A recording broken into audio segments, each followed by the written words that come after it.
Hello everyone and welcome to an incredible game from the anti-penultimate round of the US Chess Championship 2025. We have a brilliant battle between Sam Shankland and Fabiano Caruana. Both of them have won the US Chess Championship previously. Sam did it in 2018 and Fabi did it 4 times, not 3 times like I mentioned in the previous video.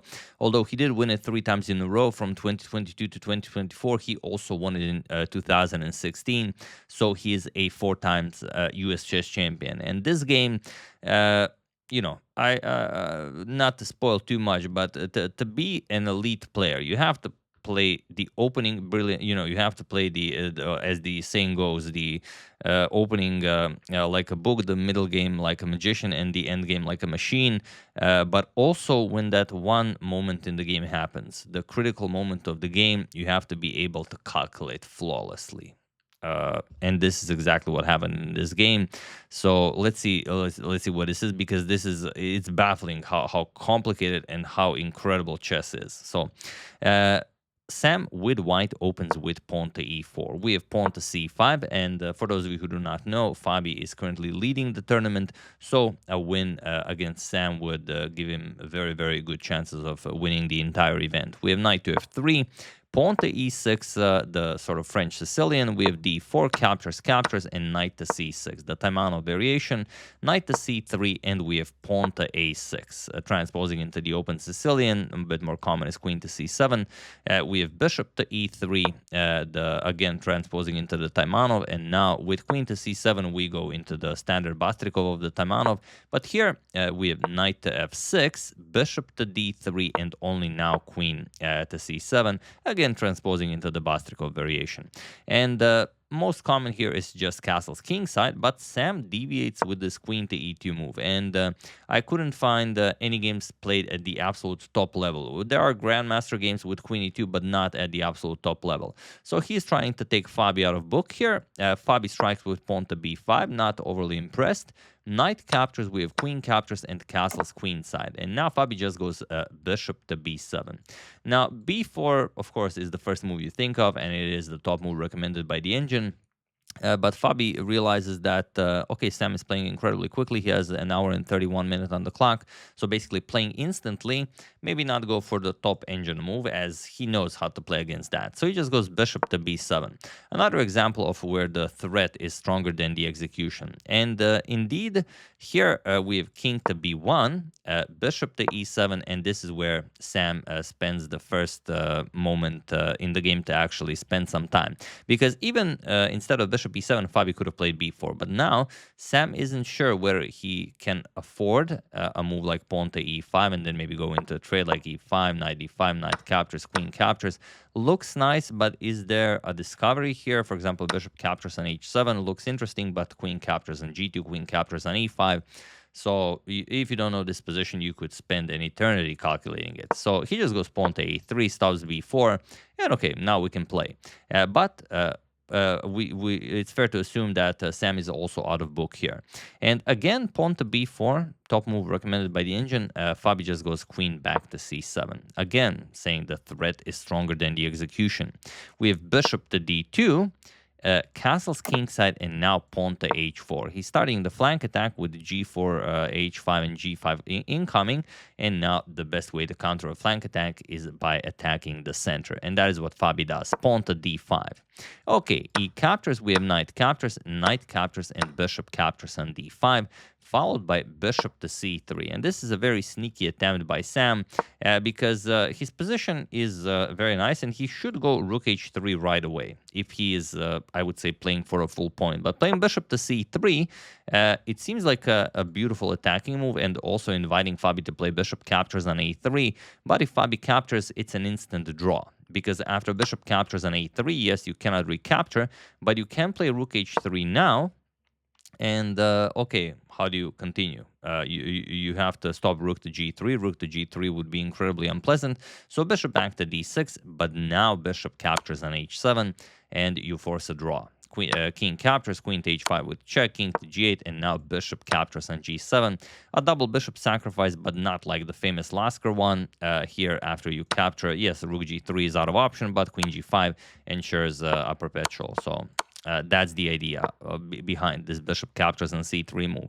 So he's probably thinking, if Fabi doesn't do this, anything he does other than this must be worse. And that is true, but also pawn to f5, Fabi finds the second best move recommended by the engine. The position is incredibly complicated and offers chances for both sides. And we have rook h3. Okay, rook g3 is now coming. And while you still can capture on a3, rook g3, allowing that would be, well, ill-advised to say the least. We can even show like bishop captures, rook g3.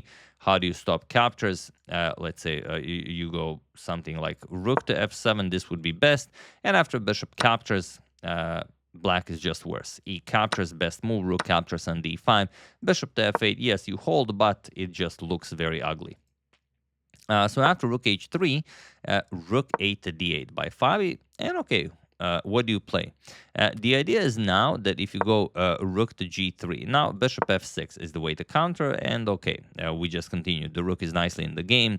Not a lot can be done here in terms of attacking. If you try to, especially then, there's no way to break through. So Sam goes pawn to g4. We have bishop to f6 from Fabi. And also if captures on a3 now, then just captures on f5. And it's still very, very bad for black, because you go rook g3, rook g1. You double up here with a triple attack on g7. Would be great for white. So Fabi goes bishop f6. Bishop captures, we have rook captures, and now g captures on f5. E captures and rook to e3. Okay, Sam definitely got something out of the position. Bishop back to f7 by Fabi, and rook to e5, going after the f5 pawn, and Fabi allows it. He plays queen to d6, but now it would be very hard to move the bishop, as just queen captures on d1. So rook to e1, preventing this capture, and now capturing on f5 is definitely a threat. And while you would probably expect a move to defend it, like g6 or bishop to g6, those are not great moves for black. Here Fabi plays queen d4. And he says, you can have that. I'm going to capture on h4.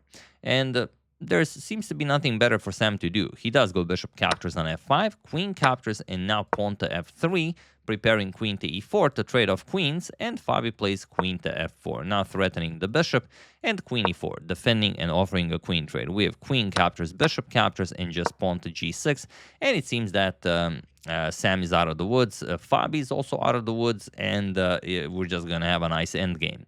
But this is where, you would be dead wrong in assuming that, okay, we play a few more moves and it's a draw.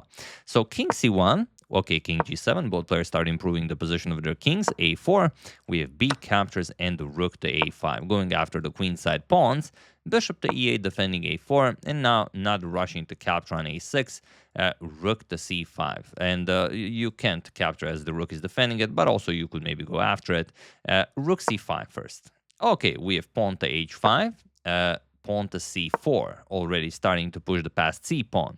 King h6, we have rook to g1, now putting some pressure on that g6 pawn, but for the moment it is defended nicely by the bishop and by the rook. We have bishop to f7 and king to c2, rook to g8, now adding another defender to this g6 pawn, and rook to a1. Now getting ready to gobble up all of the queenside pawns. g5 by Fabi, we have rook captures on a4, and now pawn to g4. F captures on g4, rook captures on g4, attacking the bishop, and this is the critical moment of the game. You have a couple of good moves here. Rook e5 defends the bishop, is fine, but it looks really weird, and with little time on the clock, well, it's Fabi who mostly has little time on the clock, so I think Sam's next move was also played force Fabi, into time trouble. But yeah, you either go rook e5, which just looks weird. Bishop d5 is fine. You just continue the game. If the bishops get traded off, nothing spectacular happens. The real move is bishop to a8, and it's very, very similar to what Sam played. Sam played bishop to b7, which loses the game on the spot. But I'm going to show you why bishop to a8 works. But first, find the refutation. And you have to calculate it all the way. Surgical precision required to move on. Feel free to pause the video and win the game for Fabi while I give you a couple of seconds.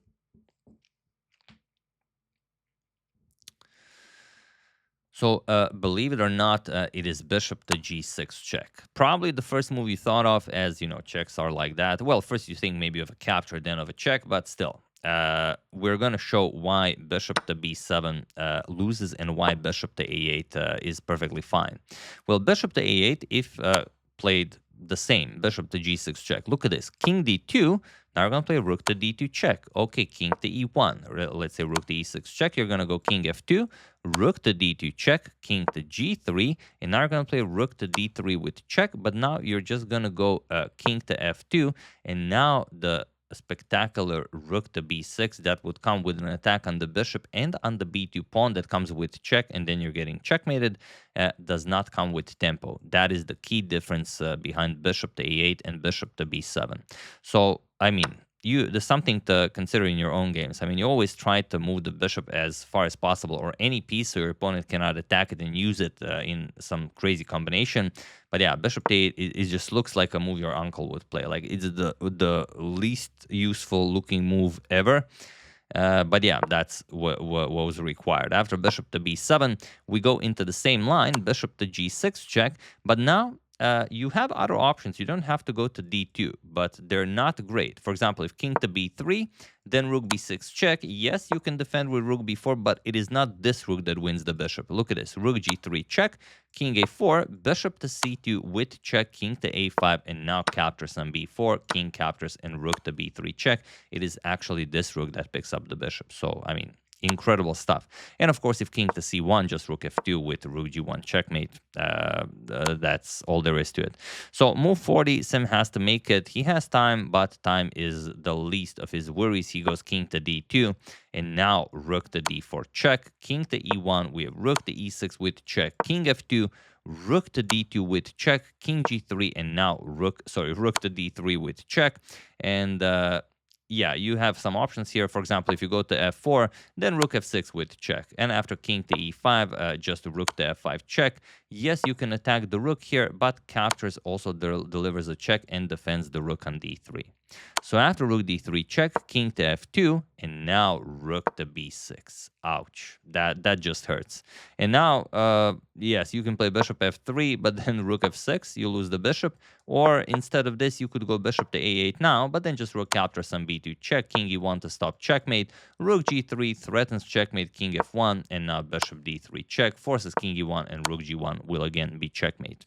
So after rook to b6, it is now that Sam plays pawn to b4. Again, even though you're lost, it is the best move in the position. Rook captures on b7. I mean, it has to be, so painful to play this move. b4 and just give up the bishop like this. But what are you going to do? You could, of course, resign right away, but Sam will play a few more moves. Rook to c6, as he will win the a6 pawn, so maybe some pressure against the bishop. But yeah, rook to f7 check by Fabi. We have king to e2, rook to g3, and that's pretty much it. The bishop is defended, rook a captures on a6 was played, pawn to h4, and he was in this position on move 48 that former US chess champion Sam Shankland resigned the game, as there is nothing more to be done here.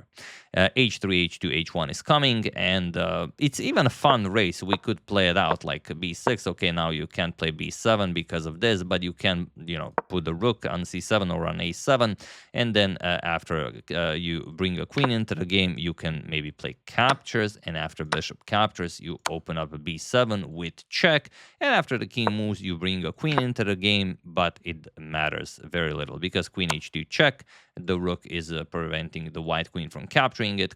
King wherever, king D1, E1, or F1 will be met with a rook to G1 checkmate. So yeah, tough break for Sam. Played an excellent game, surprised Fabi a little bit. Even outplayed him maybe in some of the lines. Had an equal position, had an equal endgame, but if you play against a top player like Fabi, you have to go all the way, otherwise this is the end result.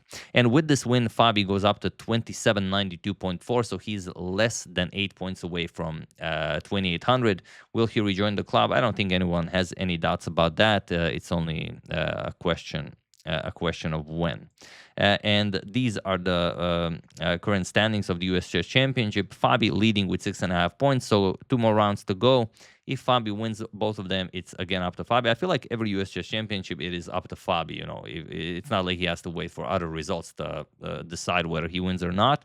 Wesley 6, Levon with 5.5, Hans with 5 after that loss 2 rounds ago.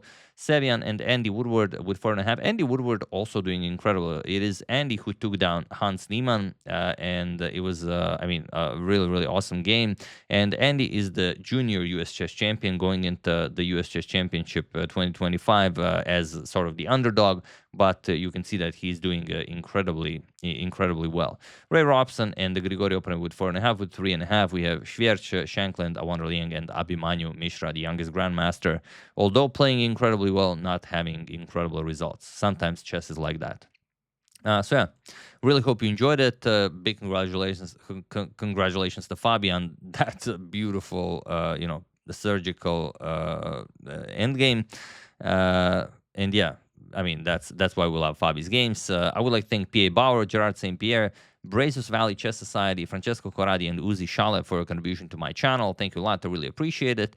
As usual, you can check 2 of my previous videos here. Thank you all for watching, and I will see you soon, continuing to check up on your wonderful suggestions and whatever else happens in the chess world. Thank you all. I will see you soon, and have an excellent rest of your day.